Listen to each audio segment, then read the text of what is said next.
നവകേരള വികസനത്തിൽ മുതിർന്ന പൗരന്മാരുടെ ആശയങ്ങൾ കേൾക്കാനുള്ള മുഖ്യമന്ത്രിയുടെ തീരുമാനത്തിന് വയോജനങ്ങളുടെ പിന്തുണ. വിവിധ ജില്ലകളിൽ നിന്നെത്തിയ വയോജനങ്ങൾ വലിയ ആവേശത്തോടെയാണ് മുഖ്യമന്ത്രിയുടെ മുഖാമുഖം പരിപാടിയിൽ പങ്കെടുത്തത്.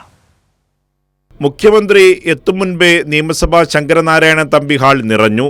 നടൻ ഇബ്രാഹിം കുട്ടി മുതൽ ആർക്കിടെക്ട് ശങ്കർ വരെയുള്ള പ്രമുഖർ, സർക്കാർ ജോലിയിൽ നിന്ന് വിരമിച്ചവർ മുതൽ സാധാരണക്കാരായ വീട്ടമ്മമാർ വരെയുണ്ട്. ഏവർക്കും സർക്കാർ തങ്ങളെ കേൾക്കുന്നതിൽ സന്തോഷം. ഇതിപ്പോൾ നമുക്ക് പുതിയ അനുഭവമാണ്. കാരണം നമ്മൾ സാധാരണ ജനങ്ങൾ ആഗ്രഹിച്ചിരുന്ന ഒരു സംഭവമായിരിക്കുമെന്ന് എനിക്ക് തോന്നിയിട്ടുള്ളത്. കാരണം ഒന്നാമത്തെ കാര്യം ഇതിൻ്റെ നമ്മൾക്ക് ഈ ഭരണതലത്തിലിരിക്കുന്നവരെ കാണുക എന്നുള്ളതിനെ കുറിച്ച് റിസ്ക് ആയിട്ടുള്ള ഒരുപാട് ആളുകളെ കണ്ട് അവരെ PSനെ കണ്ട് PA കണ്ട് അങ്ങനെ കണ്ട് ഇതിപ്പോൾ നമുക്ക് ഡയറക്റ്റ് ഇവരുമായിട്ട് മുഖാമുഖം സംസാരിക്കാൻ കഴിയാവുന്ന ഒരു സാധാരണ ആളെ സംബന്ധിച്ചിടത്തോളം വലിയൊരു സന്തോഷമുള്ള കാര്യമാണ്. കാരണം നമുക്ക് ഇൻട്രാക്ട് ചെയ്യാൻ പറ്റുന്ന ഒരു ഈസിയസ്റ്റ് വേ. പിന്നെ ഇത് കാറ്റഗറൈസ് ചെയ്ത് ഓരോ വിഭാഗങ്ങളാകുമ്പോൾ ഓരോരുത്തരുടെ വിഭാഗത്തിൻ്റെയും പ്രശ്നങ്ങൾ അവരവർക്ക് കൃത്യമായിട്ട് പറയാൻ പറ്റും. ഇപ്പോൾ കലാകാരന്മാരെ ചോദിക്കുമ്പോഴും അല്ലെങ്കിൽ അധ്യാപകരുടെ അല്ലെങ്കിൽ അതുമായിട്ട് സ്ത്രീകളുടെ അല്ലെങ്കിൽ യുവാക്കളുടെ അല്ലെങ്കിൽ ഇപ്പോൾ വയോധികരായിട്ടുള്ള ആളുകളുടെയൊക്കെ ചോദിക്കുമ്പോൾ അത് കൃത്യമായിട്ട് നമുക്ക് സംവേദിക്കാൻ കഴിയുന്ന ഒരു സദസ്സ്, ഒരു വേദി കിട്ടുക അല്ലെങ്കിൽ മുഖാമുഖം അത് പറയാൻ പറ്റുക എന്ന് പറയുന്നത് ചെറിയൊരു കാര്യമൊന്നുമല്ല. ഇത് അതിൻ്റെ പരിപൂർണ ഫലത്തിലേക്ക് എത്തിച്ചേരണമെന്നുണ്ടെങ്കിൽ ഇനിയും കുറേ കടമ്പകൾ കടക്കേണ്ടതായിട്ടുണ്ട്. അങ്ങനെ കടക്കുന്ന കടമ്പകളിൽ ഒന്നാണിത്. കാരണം ആദ്യം ഇത് ആളുകൾ അതിൻ്റെ ഒരു പരിഹാസത്തോടുകൂടിയും ഒരുപാട് അവഹേളിച്ചുമൊക്കെ ഈ സംരംഭത്തെ കണ്ടുവെങ്കിലും പിന്നീട് അതിനോടുള്ളൊരു അവരുടെ വ്യത്യസ്തമായൊരു അഭിപ്രായം നമുക്ക് പിന്നീട് കാണാൻ കഴിഞ്ഞു.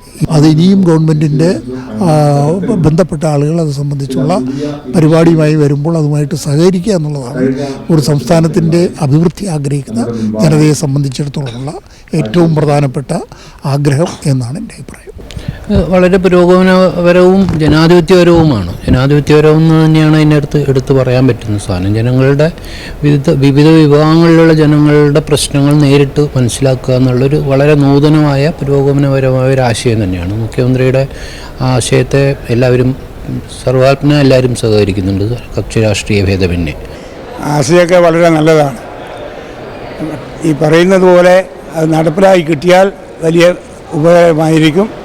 അത് നമ്മൾ വളരെ സന്തോഷത്തോടെ സ്വീകരിക്കുന്നതാണ്. ആശയം നടപ്പിലാക്കാൻ പരമാവധി ശ്രമിക്കണം എന്ന് ഒരു അഭ്യർത്ഥന കൂടെയുണ്ട്. വയോജനങ്ങളെ പ്രയോജനപ്പെടുത്തണം. വയോജനങ്ങളിലുള്ള അറിവ് നമുക്ക് സമാഹരിച്ച് നമ്മളെ നഷ്ടപ്പെട്ടു പോയ നന്മകൾ തിരിച്ചെടുക്കണം.